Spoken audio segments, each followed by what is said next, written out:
After you're done splinting, you want to check to make sure that, well, not to make sure that they have a pulse. You want to see if they have a pulse below the fracture site. Where are you going to do that? On the arm, it's the radial pulse. Everybody knows to check a radial pulse, right? Okay, it's right here, Sensei. And now do not use your thumb, because your thumb has an artery in it, and you can check your own. So yeah, I've got a pulse. Yeah, it was in your thumb. You have to use the fingers, your index and middle fingers. And the easiest way to do it is to put the fingers on the edge of the bone, and then bring it in until it drops into the little notch in between the bone and the tendon, and you should be able to feel your pulse there.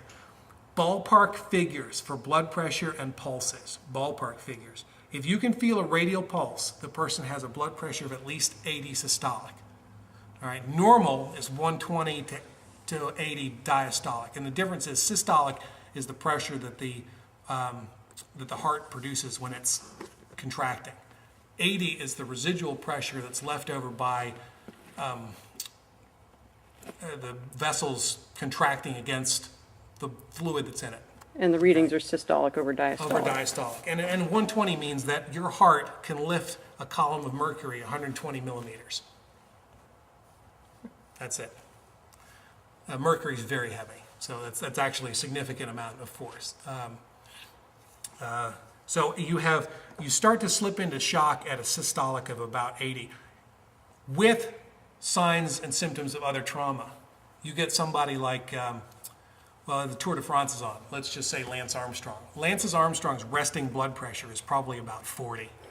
We would be unconscious at that, but I know for a fact his resting heart rate is 30 because they said it on the on the Tour de France when I was watching it. That's the man is in such physical shape that that's his regular blood pressure and pulse. So for us, 80 is the beginning for a normal person, not Lance Armstrong, but a normal schmo like me. 80 is the beginning of shock. All right, 60 is profound shock. All right. So if you have a pulse here, you've got a ballpark figure of at least 80 systolic. If that goes away and you still have a femoral pulse, okay, that's a ballpark figure of about 60.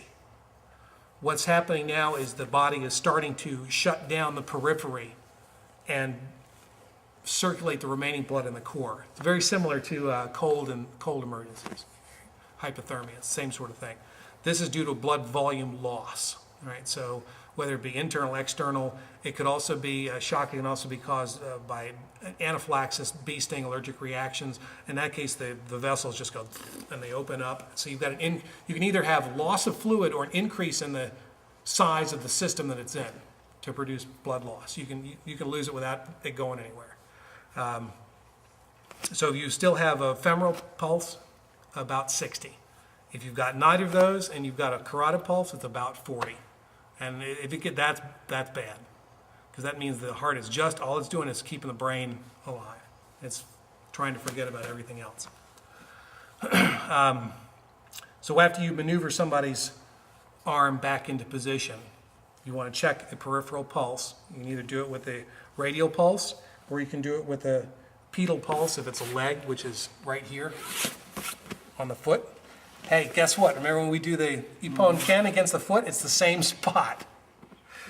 I hate Ippon Ken against the foot. That makes me hop up and down. But it's the same spot.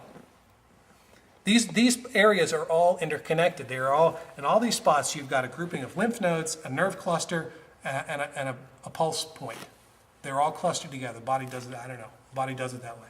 So all the points that we're attacking in Ju-Jitsu, all the pressure points and all the strike points, they're all the same points that you check for health and well-being. The universe loves Ju-Jitsuans. It does. It does. And you know what? Because we're lazy. Because we're lazy. We don't, why kick someone to the head when you can kick their knee out, and then once they're on the ground, then you can kick them in the head? Well, it takes much less effort. Right. Exactly. Okay?